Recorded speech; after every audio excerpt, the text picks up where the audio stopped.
Like it or not, we've got to get back to the healthcare issue. That gentleman is Azar, former Lilly USA President and a former Health and Human Services Deputy Secretary under George W. Bush. Okay, welcome back to the program. Always good to see you. Are you saying that this compromise that has been reached, with them not agreed to it formally yet, you don't think it goes far enough in getting rid of completely Obamacare?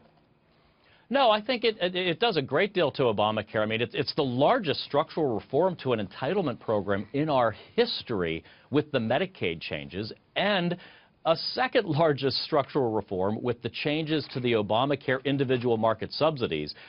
My point would be the compromise here, the MacArthur compromise to the Freedom Caucus, they're fairly minor changes, honestly, but it got the Freedom Caucus on board, and then through this jujitsu, the Freedom Caucus went from being the group that was keeping Obamacare in place to now it's the moderate and liberal Republicans that they put the spotlight on. That's right, isn't it? I mean, it went too far for the moderates and the liberal Republicans, so they won't support this compromise.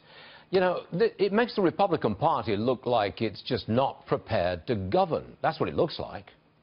Well, Stuart, I think that's a really interesting point because the House is the easy part.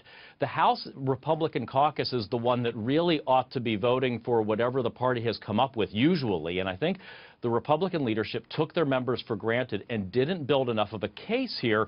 What's the problem we're trying to solve? Not just repealing Obamacare, but what's the replace? What are the problems you're trying to solve? And how do the solutions they're proposing meet them? That must be done in the Senate. How otherwise are you going to thread the needle between Rand Paul here and Sue Collins here and get something through 52 senators in the U.S. Senate that meets their needs while reforming Medicaid and while taking down individual subsidies in the individual insurance market and getting rid of HHS as the national insurance commissar? I'm reading between the lines of what you're saying. You're suggesting ain't going to happen. Well, I think we're 1% of the way there, honestly, even once this gets through the House, because the United States Senate, that's all we ever talk about is how hard it is to get anything through the U.S. Senate. Even with reconciliation, you've got to get these members together. And let us not underestimate this. The House is asking for the two largest changes to entitlement programs in the history of our country. You need the President, the HHS Secretary, leadership. They've got to be out there talking, educating people. What's the problem and how does this solve the problem? Each element of it. It's got to be 24/7. That's how Obama got Obamacare through.